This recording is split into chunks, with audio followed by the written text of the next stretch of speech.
वर्तमानपत्र आणि चॅनल्स काय दाखवतात की महाराष्ट्र सरकारने गोकुळवर प्रशासकांना, करेक्ट?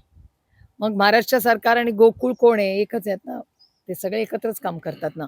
मग जर एकत्र सरकारमध्ये काम करत असताना माननीय मुख्यमंत्र्यांना असं वाटलं की आपला एखादा सहकारी पदाधिकारी, मंत्रिमंडळातला सहकारी, तो जर एका संस्थेत काम करत असेल, त्याच्यावर आपण प्रशासक ठेवला पाहिजे. जर असं माननीय मुख्यमंत्र्यांना वाटत असेल, याचा अर्थ माननीय मुख्यमंत्र्यांना काहीतरी चूक दिसलीच असावी ना. त्याच्याशिवाय प्रशासक का टाकतील? आणि ह्याचं उत्तर आपल्याला मिळाली पाहिजेत. मग कोर्टात केस झाली, काय झालं? माझं म्हणणं आहे, गोकुळ हा अतिशय चांगला ब्रँड आहे. तो जगला पाहिजे, टिकला पाहिजे. पण आमची एवढीच अपेक्षा आहे, की मग जर काम चांगलं आहे, तर माननीय मुख्यमंत्र्यांनी प्रशासक का आणला? माझ्यासारख्या व्यक्तीला असं वाटतं, की दूध संघ हा जगला पाहिजे, टिकला पाहिजे.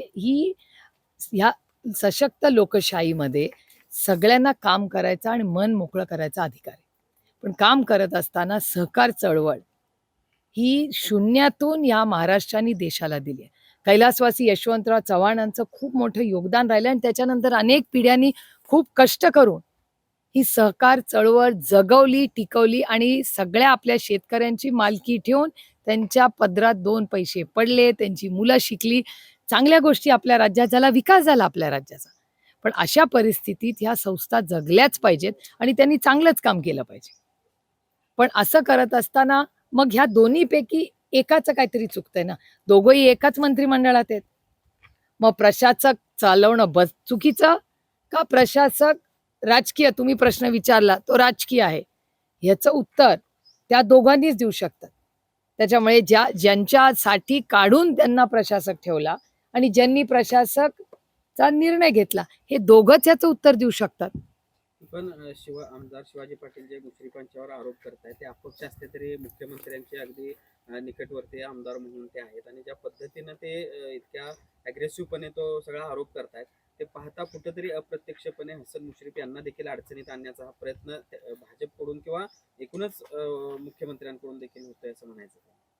काय मला काय सांगता येणार नाही बाबा. कारण हे बघा, मी आरोप प्रत्यारोप कधी कोणावर करत नाही. आपल्याकडे कागदपत्र असल्याशिवाय आणि आपण अभ्यास केल्याशिवाय उगाच कुणाबद्दल बोलू नये. त्याच्यामुळे काय नक्की गोकुळमध्ये हे जे आमदार आहेत, त्यांनी जर मुख्यमंत्र्यांना काही कागदपत्र दाखवली असेल, तर त्यांनी एक प्रेस घेऊन सगळ्यांनाच कळवावं ना. कळू दे, दूध का दूध, पाणी का पाणी. एकदाचं काय तो सोक्ष-मोक्ष होऊ दे. जर भ्रष्टाचार झाला असेल, तर माननीय मुख्यमंत्र्यांनी त्यांना ॲक्शन दिली पाहिजे. वॉशिंग मशीन करू नये. कारण का मोदीजींनी काय सांगितलं? ना खाऊंगा, ना खाने दूंगा. त्यामुळे मोदीजींनी 2014 साली भ्रष्टाचार मुक्त भारत करीन असं सांगितलं होतं.